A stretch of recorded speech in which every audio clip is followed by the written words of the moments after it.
I can't explain what is happening to me.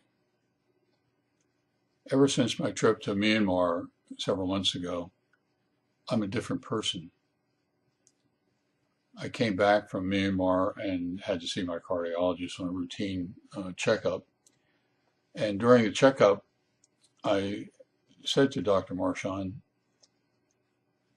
what happened to me?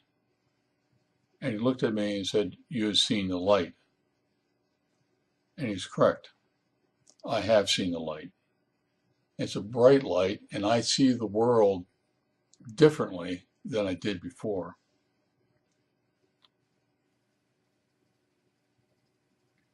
But the haunting question is, in the back of my mind, is but why? Why have I seen the light differently? Why has this affected me? I can figure a handful of reasons already. In the past 6 years, I've danced with death at least twice. In the past couple of years, I have had two small grandchildren come into the world. One's 4, the other's 2, almost. And that, you see things differently with grandchildren than you even did when you had children. There's a feeling of hope and fear for them in the early part of the 21st century as they start to mature and go through school.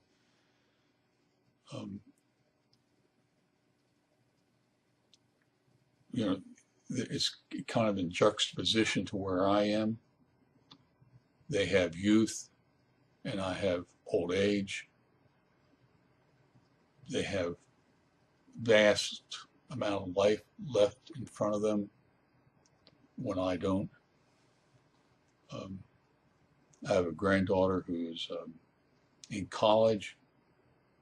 She came into the world when I was in my early 50s, and I did not see that reality back then because I was still young. And if it wasn't just my family, but it's Myanmar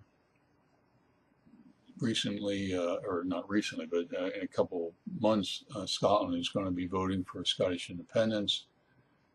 Ukraine is suffering a lot of problems because threats from the Russians in the eastern part of Ukraine.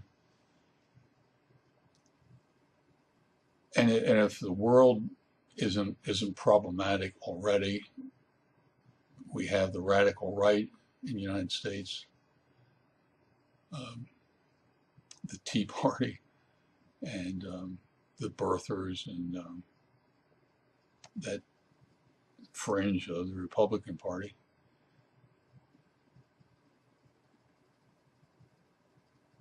And I think it was in 2005, Steve Jobs was asked to give the commencement address at Stanford. And part of his commencement address was about connecting the dots. That in life, we go through life and events occur, dots. And that it's only after we have gone through a number of those dots do we look back upon them, and then, and only then, do we really find or understand the connection and how that benefits us. One of the values of old age is that you have the ability to look back and to try to see the connections. A number of years ago, I'd gone to South Africa to do some research on the life of Steve Biko. He's had a profound effect upon me.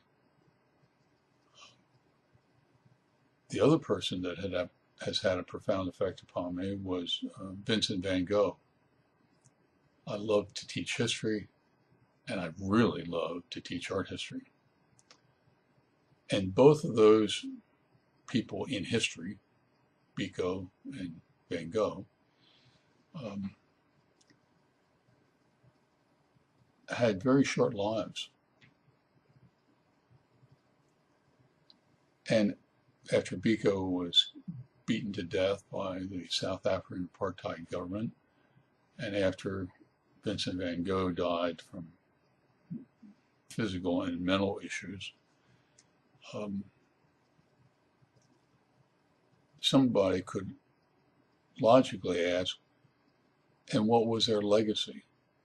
What did they leave when they left the world, to the world? Apartheid was not stopped by Biko during his life, and Vincent van Gogh painted 900 or 1,000 paintings in his short life, and only one of his paintings ever was sold prior to his death. So you could look at both of those people and say, and what was their legacy? Steve Biko said, I'd rather die for a cause that will live than live for a cause that will die.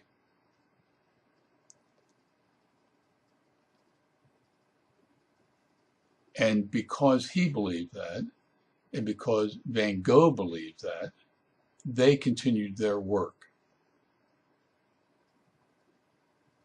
And as we look back upon the dots of their lives, both of those people gave us meaning and purpose in life, one politically and the other artistically. And the question for you is, what legacy are you going to leave in this world?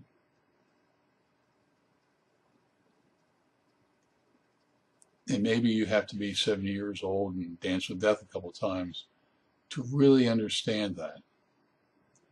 But it is a reality. And I hope that when you choose, that you choose wisely. Take care.